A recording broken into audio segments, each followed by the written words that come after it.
You know, I was originally going to title this video The Idiot's Guide to the Neo-Spacians and use this thumbnail, but upon replaying the Neo-Spacian archetype in Yu-Gi-Oh! Duel Links, I learned three things. Number one, having to redo all of the editing for a certain video and then having it not do so well can really turn you into this guy. Number two, having to replay a certain archetype in a children's card game that's known for being absolute trash can make you several times worse than this guy. And number three, having this title and thumbnail while this guy's channel is still doing well can really do numbers for mine. Hell, it's almost like the perfect crime. You act like a jerk and instead of being treated like one, you get the opportunity to get paid for it. Now, if only all 9-to-5 job interviews work like that, then maybe this guy wouldn't be such a disgruntled employee. But let's get back to the main subject here. This entire archetype is absolute trash. It's like paying a woman wearing a skimpy outfit down the street to give you some, yet you only get the equivalent of what $5 can get you. Of course, if that example wasn't clear enough, then allow me to further elaborate on why this archetype is such a missed opportunity in almost every sense of the word. Also, this video is gonna get pretty long since I'm covering like 7 different parts of this archetype, each having at least 2 to 10 cards in it. So just grab a chair and eat your breakfast while I explain why this archetype is so shit, starting with how it works. The Neo-Spacian archetype is like a mixture of aliens and superheroes, which makes a lot more sense when you look at the ace of this archetype. By the way, did you know a kid made this? Yeah, it turns out back when what's-his-name Jaden Yuki was like 8 years old, he made a bunch of custom Yu-Gi-Oh cards for a competition and actually won. Then those same cards got sent into the vacuum of space to do, and I quote,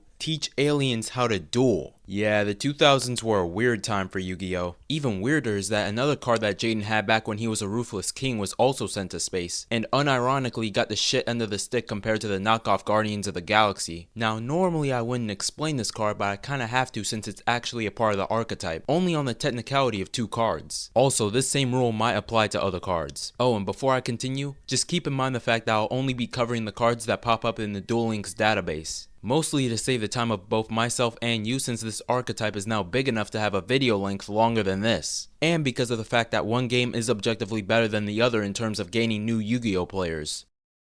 Alright, now it's time to address this dumpster fire of an archetype, starting with its ace. Here's elemental hero Neos. He's a level 7 normal monster with the same stats as this guy but not nearly the same amount of exaggerated swagger. There's not that much interesting things to say about this guy other than the fact that he's got a built-in special summoning mechanic called contact fusion, but we can get to that later. Also, why does his name say elemental hero? What the hell is this guy's element? Space? Oh my bad, I thought we moved past the days of Lego Ninjago where super speed is an element. Moving on, let's take a look at lil bro Neos alias. He's the one guy in the archetype who is actually worse than his father. Like seriously, did Konami really think this would be a good substitute for this numbskull? I mean, yeah, the attack and defense are passable and the level is pretty flexible, but the problem here is the effect, because it turns out you have to have this guy on the field for one solid turn before you can normal summon him again to become this guy. And for those of you who aren't nerds and don't realize why this could be a problem, then allow me to show you what I mean instead of just telling you. Slash draw. Discard 1 card, send the top card of your deck to the graveyard equal to the number of cards you control, then draw 1 card and show it if it was a slash draw and instead of what?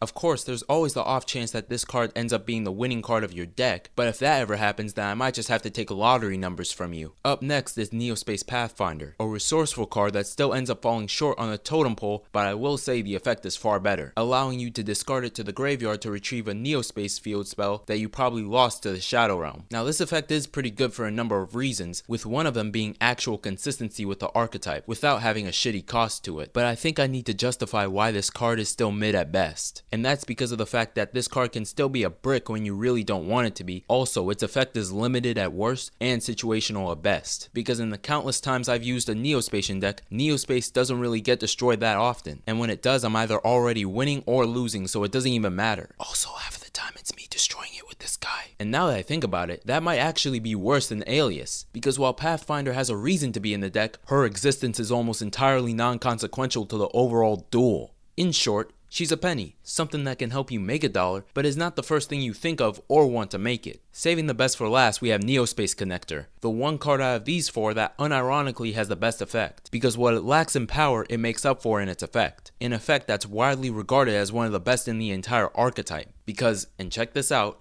it has actual consistency. And not only does it have basic consistency, it also has competent consistency, as its first effect allows you to special summon one Neos or Neo-Spacian monster from your hand or deck. and his second effect allows you to tribute Neo-Space Connector for any Neos or Neo-Spacian in your graveyard. Holy shit, I'm gonna come. Yup, it's that good. Shame I can't say the same thing for the Neo-Spacians though, especially since this video is named after them.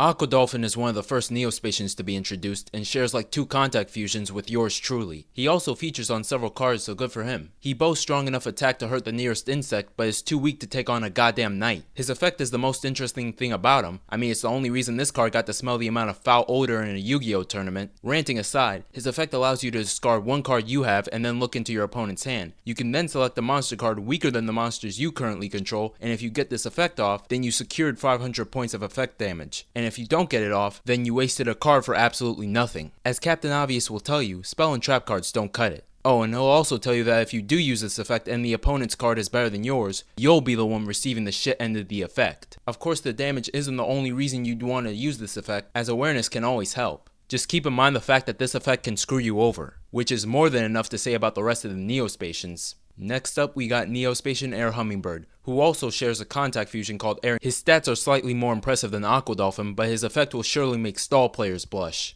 An effect that allows you to gain 500 life points for each card your opponent has in their hand once per turn. Now see, this effect leans more on the gimmicky side than the consistent one, but I will give credit where credit's due. It's actually unique and pretty resourceful. And if you're in the right situation, then it'll work like pure imagination. Neo-Spacian Flare Scarab is kinda in the same category as Air Hummingbird in terms of effect, especially in regards to his usefulness being situational at best, because in all honesty, he's only really good for 2 things. Number 1, his contact fusions, and number 2, taking the hit. Sadly to say, there isn't really anything about him that stands out apart from his effect, which turns your 500mm defeater into a 2100cm defeater. This will only happen if your opponent's spell and trap zones are filled, by the way. But while Flare Scarab might not be in the same category as Air Hummingbird, I can definitely say that Neo-Spacian Dark Panther is, as he has the highest attack out of all the Neo-Spacians and has a pretty kick-ass effect, allowing you to essentially copy and paste the name and effects of one of your opponent's monsters. Now obviously, this is even more situational than the last 2 cards, but I guarantee you it's the one effect that could win you a duel or 2, especially if your opponent takes control of this guy. Alright, now that I've talked about a dolphin, a bird, a scarab, and a panther, it's time I talk about a moss, or more specifically, Neo-Spacian Glow Moss. The one Neo-Spacian in this entire archetype that might actually make you want to commit self-deletion after playing it, because that's honestly what it feels like when playing Russian roulette with your entire deck. You hope for it to work out for you in the end, but it almost always proves why you shouldn't have played it to begin with. Now if that metaphor wasn't enough for you to piece together what this card does, then allow me to explain it here. Its effect allows your opponent to draw 1 card after this card is getting punched down or it's the one punching up. And after you give your opponent another resource for free, one of 3 outcomes could happen. Number 1, the entire battle phase could end if they draw a monster. Number 2, they get to attack if they draw a spell. Or number 3, your Glow Moss is switched to defense if they draw a trap, and they still get to attack. Funny thing is, the only outcome here that actually helps is the first one, mostly because the other 2 don't stop you from seeing that game over screen. Of course that second outcome helps if you're the one that's attacking with this card, since it does allow you to attack directly, but that only applies to situations where your opponent doesn't have one of these on their field, which ends up happening more often than you'd like. Of course, if you don't want to deal with that reality, then you can always just play casual duels, since the worst things you can deal with are these 2 types of decks. Neo-Spacian Grand Mole is unironically one of the best Neo-Spacians out of the entire bunch, which isn't saying much considering what I've said earlier. The reason he's the best is because he forces both himself and the monster he battles to return to the hand, and since it's a non-targeting effect, I think you can already tell how this bad boy is used. Best part is, he can work in almost any situation, making him one of the best tools in this dumpster fire of an archetype. Moving on, we have their Chrysalis monsters, which are basically baby versions of the Neo-Spacians. I'll cover them all at once since they all pretty much do the same thing. Their sole purpose in life is to be sacrificed in order to summon their respective Neo-Spacians. Of course, this can only be done if Neo-Space is out on the field, and the Neo-Spacians themselves are in your hand or in your deck, and not in the grave or banished. I could say more about how these cards kicked my grandma down the stairs and stole her panties,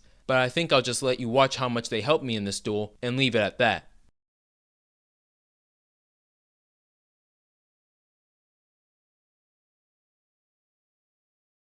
Now it's about time I cover the monsters that wouldn't make the first 2 segments and instead get their own. The all-time classic and Jaden Yuki's signature Bailout. Not much to say about this little guy since what he does is very obvious if you listen to what I said just now. And oh, I don't know, read the card. I guess the two most interesting things about him is that he signifies Jade and Yuki being the new generation's Yu-Gi-Moto, as well as the fact that he can get up to level 9, who gets attack and defense equal to the number of spell cards in your opponent's graveyard times 500. And just a quick little side tangent here, you remember when I joked about that one card that got the shit end of the stick from going to space? Yeah, turns out I was referring to Yubel, a card that canonically is supposed to be Jaden's soulmate, which would also mean that me and him have more in common than I thought. Fun fact, Yubel actually has 3 versions. The first one can inflict damage to your opponent equal to the attack of the monster that attacked it, and has to destroy one other monster on the field you control, or else it will self-implode. If Yubel leaves the field except by its own effect, then it will summon Terror Incarnate, which pretty much has the effect damage mechanic that the first one had. But during the end phase, it'll destroy all monsters on the field. And since third time's the charm, if Terror Incarnate leaves the field, then it will summon Ultimate Nightmare, which has the exact same effect that the other two had, but instead of just dealing effect damage, it'll also destroy the monster that attacked it, which isn't really much of a benefit when you really think about how long it'll take for this monster to get on the field, but they all have one similarity between each other.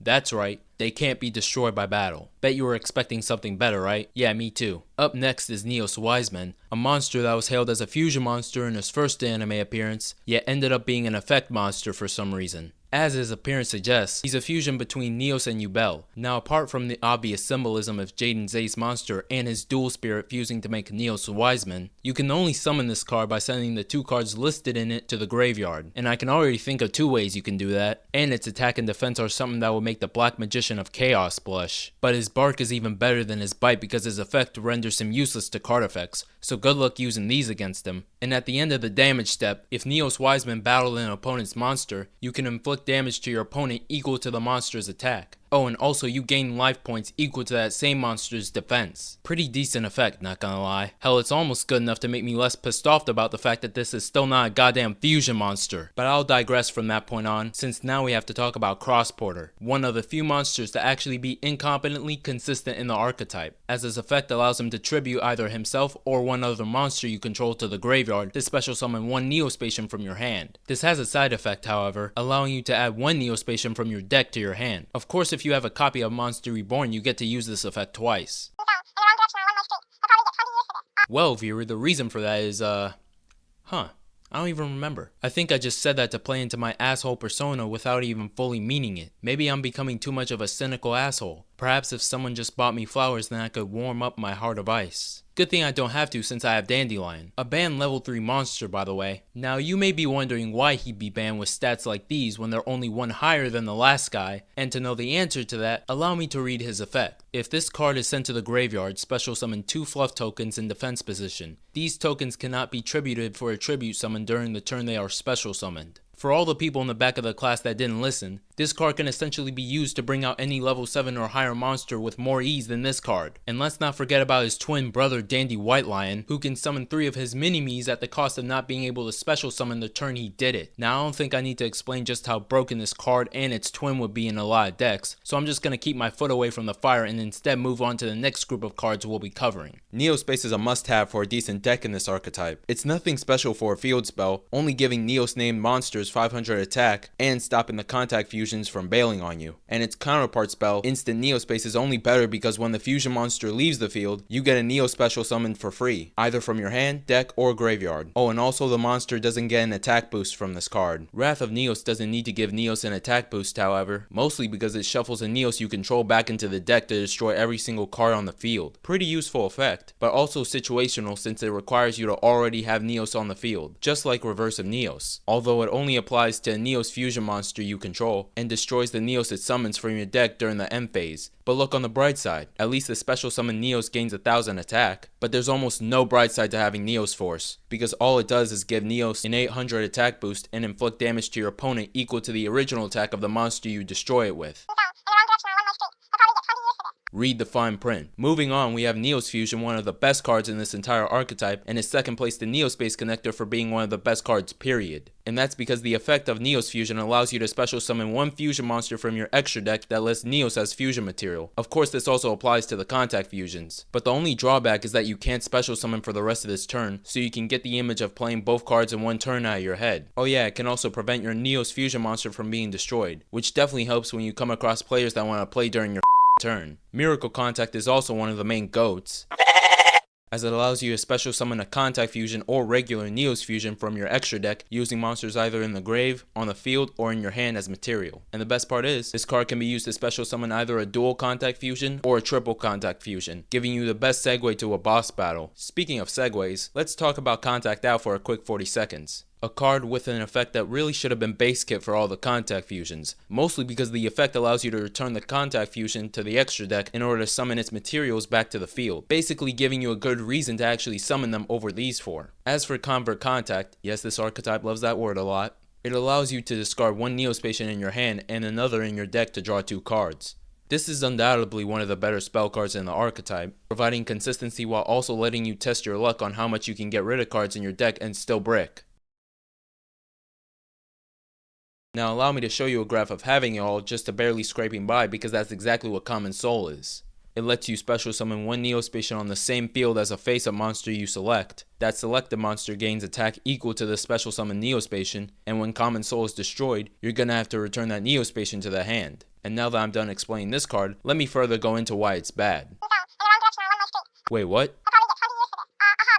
My bad, I was getting ahead of myself there. Almost as much as the spell card next. A card that's only use is getting these 2 cards out on the field. Yeah, that's all I got for this card, there's nothing else to say about it. Next up are the Cocoon spells. Cocoon Rebirth lets you tribute one face-up Chrysalis monster you control to special summon one Neo-Spacian in either player's graveyard. Weird mirror match setup, but okay. Cocoon Party lets you special summon a Chrysalis monster from your deck for each Neo-Spacian in your graveyard. Decently solid, but not enough to be fully erect. And then we have Contact, a card that lets you send all Chrysalis monsters you control to special summon each monster within the text of those cards. Of course, this card is the best out of all 3, only because of the fact that it lets you take out the trash and bring in the goodies. Generation Next is probably good or just slightly decent depending on how you look at it. Its effect requires you to be in a more shitty situation than your opponent, which is counterintuitive to your overall goal. And depending on how shitty the situation is, you can call a bailout of either an elemental hero, Neo-Spacian, or even Karibo monster from your deck or graveyard, whose attack has to be less than or equal to the difference in life points. Of course, you can choose to special summon this monster or just add it to your hand, but let's be real here. I can only think of one reason you'd add it to your hand. By the way, there's a card that does what this one does but infinitely better, so allow me to just leave it here. Oh, by the way, Generation Next comes with some mildly serious drawbacks, but let's be real here, no one actually reads their cards nowadays. Fluid Summoning Karibo allows you to either special summon one Karibo, either wingless or winged, or just add it to your hand. Okay, well that's twice now I've seen that effect.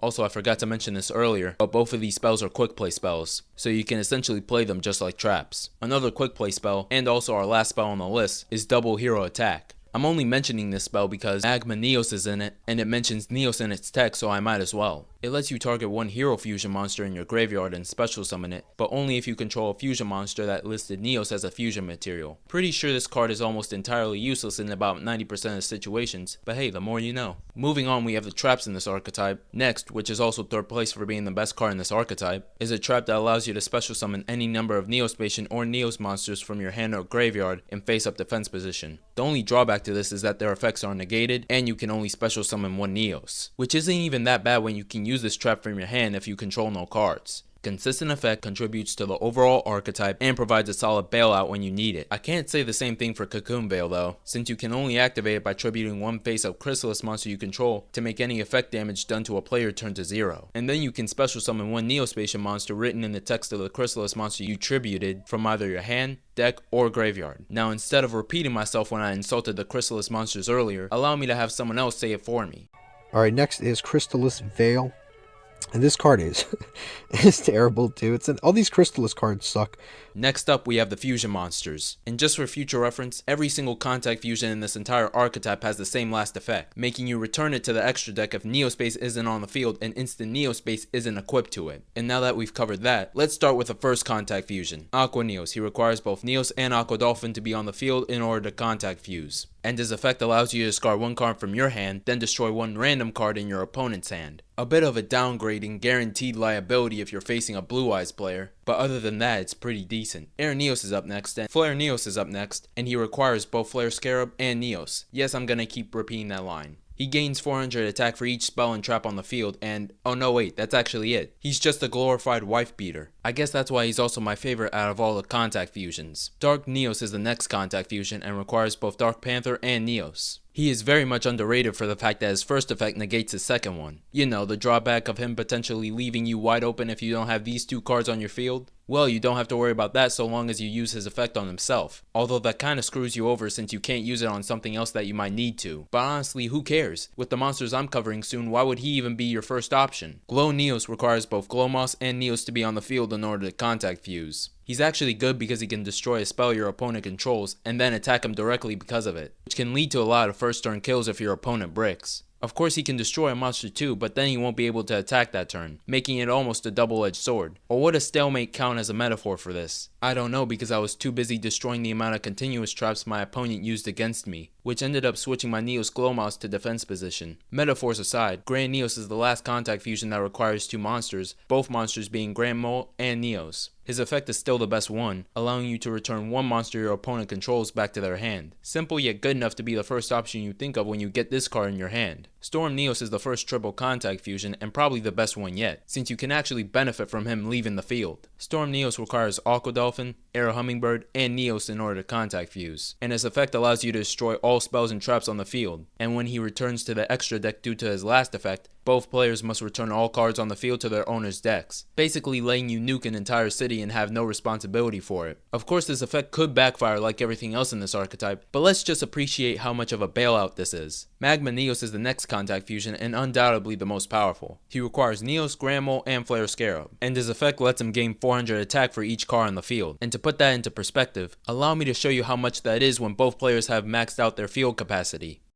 Yeah, that would make anyone bricks. Also, when this card returns to the extra deck, all cards on the field return to their owner's hands. Chaos Neos is the last triple contact fusion in Duel Links. His effect consists of the same BS that made Glow Moss so terrible, making you flip 3 coins and getting a certain effect depending on how many heads you get. 3 heads equals the destruction of all monsters your opponent controls. 2 heads equals the effects of all face-up monsters your opponent controls being negated until the end of the turn, and 1 head makes you return all monsters you control to your hand. This effect is an absolute disgrace and it clearly shows which side took over the most when contact fusing. I mean, even the return effect is bad, making you set all cards on the field when it returns to the extra deck. At that point, you might as well let your opponent draw 3 cards. I mean, the original did it. Brave Neos is the first regular fusion to be introduced into this archetype, and it requires just Neos and a level 4 or lower effect monster. His effect is pretty simple. After you destroy an opponent's monster, you can target one spell or trap that lists Neos in its text and add it to your hand. Neos Knight is also pretty simple, as all he requires is Neos and one warrior monster, with his effect making him able enough to attack twice during each battle phase. Of course, the only drawback to this is that your opponent is not taking any of the damage from attacks involving this card, so it's really just a glorified field cleaner. Neos Kluger is by far one of the better cards in this archetype, and it's definitely a card that made me act like low tier god when I go against it. It requires both Yubel and Neos, big shocker, and has the effect of inflicting damage equal to the attack of the monster this card battles. This happens before you even attack the monster, by the way, and when this card leaves the field, you get to special summon one Neos Wiseman from your hand or your deck, ignoring its summoning conditions. This card is pretty great, but it's definitely rage inducing to play against, so before I burst a goddamn blood vessel, allow me to move on to the Neo-Spacians in this group. Oh, don't tell me you already forgot about the spell card I mentioned earlier. Marine Dolphin is the evolved version of Aqua Dolphin, and its effect allows you to discard one card to, yes, it's the exact same effect as Aqua Dolphin. And yes, it's just as bad. Even worse since you have to waste about 3 cards just to get to this one. Marine Neos isn't any better since it's literally the exact same effect as Aqua Neos. Only this time it takes about 4 to 5 cards just to get to this one. Twinkle Moss is almost good since it actually lets you draw the cards that decide your fate, but it's still wasted potential. Speaking of which, Divine Neos would have to be the biggest amount of wasted potential in this entire archetype since he is technically the boss monster. He must be fusion summoned, which means you're gonna have to use this card, and you need about 5 monsters to get him on the field. These monsters can be Neos, Neo-Space, Neo-Spacian, or hero monsters, but must include at least one of each. And its effect lets you banish one of those types of monsters from your graveyard in order to gain its effects until the end phase. Oh, and also it gains 500 attack. Now this effect is a mixed bag at best, or downright shit at worst depending on how optimistic you want to be. But if you want my opinion on it, there's a reason I stopped using this card and ended up winning more duels as a result. Finally, let's get to the extras. You know, the cards that don't show up in the Duel Links database but are at least good enough to get their own section. Oh damn, it looks like you fell asleep.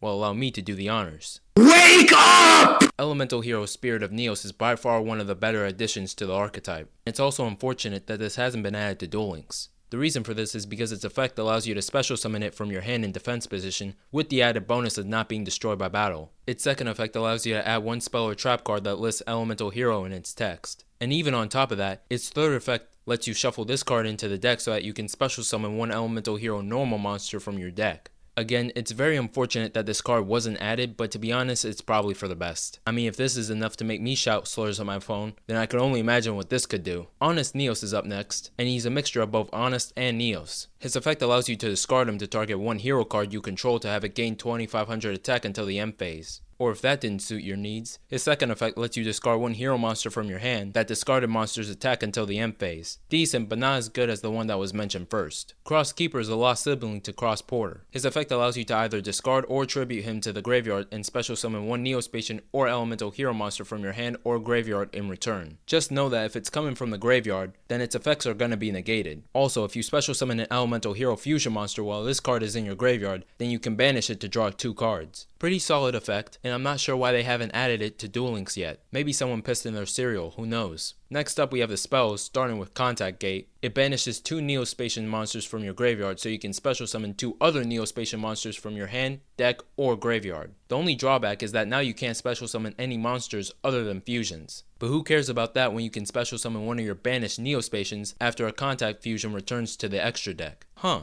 looks like this card actually makes the Contact Fusions more viable. Can't say the same thing for Instant Contact though, whose effect only works out for you if you already have Neos on the field or in the graveyard, because it turns out without him, the special summon monster cannot attack, its effects are negated, and it returns to your hand during the end phase. Also, did I mention you have to pay 1000 life points to even activate this effect? Oh, and don't forget the fact that you can only special summon Neos or a Neo-Spacian with this effect. Cross Change is an anime card, and also one of the few spells that Aqua Dolphin features in. You get 2 choices with the spell. Number 1, return one elemental hero you control to the deck, and special summon a Neo-Spacian with the same level as the monster you just returned. And number 2, which is just effect number 1 but swap. Pretty simple and kinda situational. Moving on, we have EN Shuffle. It lets you shuffle one elemental hero or Neo-Spacian you control into your deck, so that you can special summon another one with a different name from your deck. You can also banish this card from your graveyard, and shuffle one Neo-Spacian or elemental hero back into your deck, and then draw one card. Very mid effect, but that draw part is pretty nice. On to the traps, we have Neo Signal, a trap that lets you special summon one Neo-Spacian from your hand or deck after your monster gets destroyed. This card's also an anime only, and while its conception should seem like a no-brainer, it's probably telling just how much society lacks common sense. Next up is Neo-Space Road. It only activates after a Neos monster you control is destroyed by battle and sent to the graveyard. Short, sweet, and effective. Hope for the Future is the last trap, and also an anime only card. You can discard one Polymerization in your hand while you control a face-up Neos to send from your deck to your graveyard as many fusion materials listed on a fusion monster as possible, with the only drawback being the fusion monster has to list Neos as a fusion material. This is the one card that I don't mind if they don't make it a real one, mostly because its effect doesn't really help you in any way if you don't have these 2 cards. Also, if you wanted to fusion summon, then you have these for a reason. Speaking of fusions, let's just go over them for the next minute or 2. Nebula Neos is another triple contact fusion and requires Grand Mole, Dark Panther, and Neos. He shares the same drawback as the other contact fusions, but this time when he returns to the extra deck, you get to banish all cards on the field face down. Pretty good, but what's even better is his effect, as it allows you to draw as many cards equal to the amount of cards your opponent controls when this card is special summoned, and then you get to negate the effects of one face-up card on the field until the end of the turn.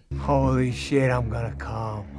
Cosmo Neos is even better because if he is special summoned from the extra deck, you get to prevent your opponent from activating any of the cards they currently control, and cards your opponent controls cannot activate their effects. Best part is that your opponent cannot activate any cards in response to this card's effect. And even if this card bails out on you, it will just destroy all the cards your opponent controls, so it's not like it will be Kingdom Come. I think the only downside to this card is that it requires 1 Neos and 3 different Neo-Spacians with different attributes, which shouldn't be too much of a problem if you're using this. Keeping this hype train going, we have Rainbow Neos, a fusion between Rainbow Dragon and Neos. Its effect certainly doesn't disappoint as it lets you activate one of these effects once per turn. Number 1, you can send one monster you control to the graveyard and shuffle all monsters your opponent controls into their deck. Number 2, you can send one spell or trap card you control to the graveyard and shuffle all spells and traps your opponent controls into their deck. And number 3, you can send one card from the top of your deck to your graveyard and shuffle all cards from your opponent's graveyard into their deck.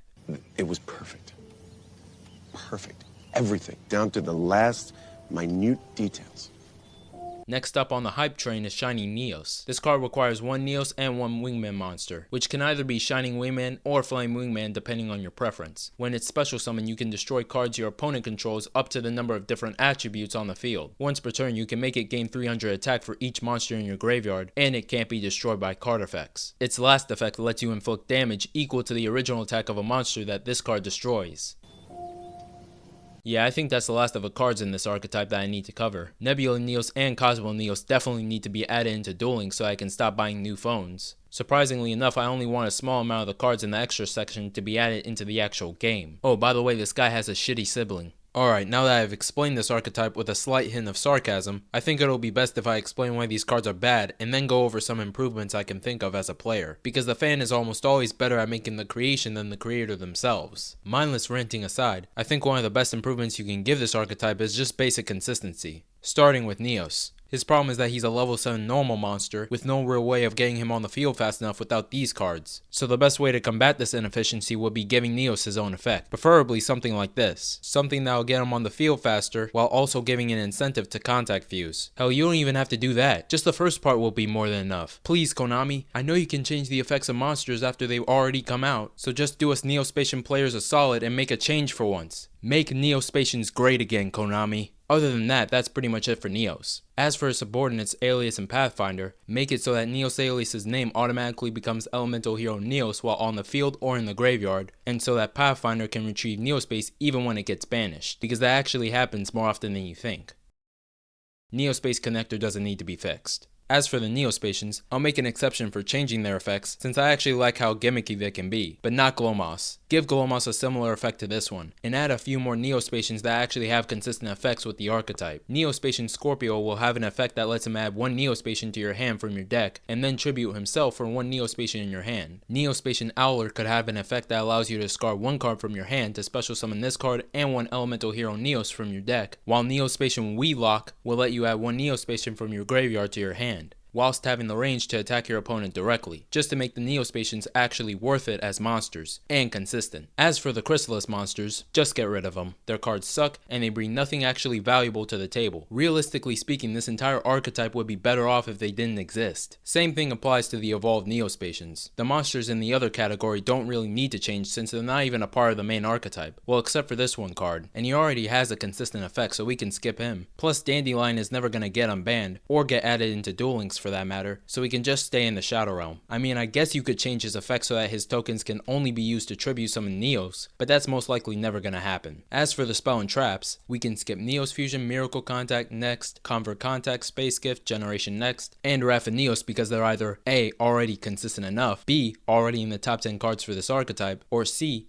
they're decent enough to pass the brick test. Of course, Neo-Space doesn't fit into this category because all it does is give your contact fusions 500 attack and defense, and stop them from bailing on you. So I think giving Neo-Space an extra effect to special summon Neos with or without a cost would definitely help the archetype. Also, give instant Neo-Space the 500 attack and defense boost, and make it so that whenever the monster does leave the field for any reason, that Neos is a guaranteed special summon, since there are times the effect won't work even though it realistically should have. Neos Force can also be fixed by removing the last effect on the card. Oh no, that's it. It's that simple. Same thing with Reverse of Neos. Get rid of the last part of the effect and you're good. As for Common Soul, I was wondering if I should even change this card since it's only bad because these cards are bad. So if these cards were to receive the changes I asked for, would this one really need to be changed too? And to answer that question, I don't know. All I know is that I'm tired of playing bad cards when they have good potential. That's also the reason I made this video, by the way. The Fluid of Summoning Karibo and Double Hero Attack don't really need to change since no one plays those cards anyway. Contact Out is useless and allow me to play the rewind button because I already said what I wanted for it. A card with an effect that really should have been base kit for all the contact fusions, mostly because the effect allows you to return the contact fusion to the extra deck in order to summon its materials back to the field, basically giving you a good reason to actually summon them over these four. Just make Contact Out base kit for all the dual contact fusions, that way when they bail on you, they don't leave you naked and afraid as well. The triple contact fusions can be an exception to this, since you can benefit from them leaving the field, although some of the contact fusions do need to be changed, such as Chaos Neos, who literally needs an entire effect rework. I was thinking of something similar to Rainbow Neos, where you can choose the effect you want to apply once per turn. In short, the concept is that it will follow the same structure of the new Glomos concept mixed in with what was already there. Remember people, baby steps. Also, I pay my taxes. weaknesses. Next up is Glow Neos, who I have to change since I already compromised the Neo-Spacian and the effects wouldn't line up. Glow Neos will probably be better off having this effect, get rid of the face-up drawback for destroying cards, give him some more beneficial side effects, and that's pretty much it. As for Divine Neos,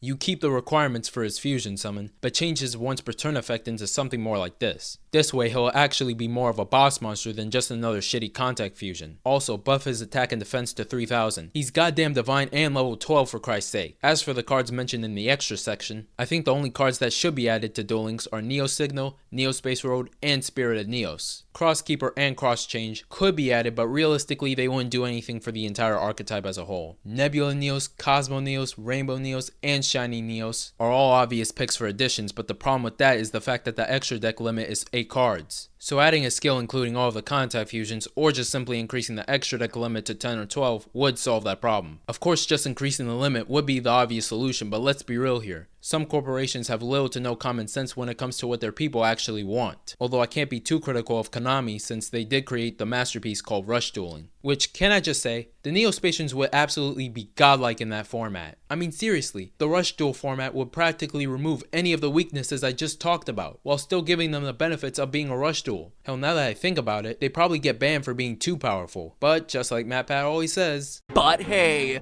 that's just a theory. A game theory. Now instead of adding some ending bit to the video, I'll just go over a quick little announcement. If you're one of the 8 people that subscribe to it, then you've probably seen that I've already deleted all the chapters for the Death Note Roblox webtoon. Don't worry, I'm not canceling it. I just want to complete all of the first volume before I upload it, instead of doing it weekly like most people would, especially since the main thing I'm doing right now is shit like this. And now that I'm done with that, let's sit back and enjoy the silence.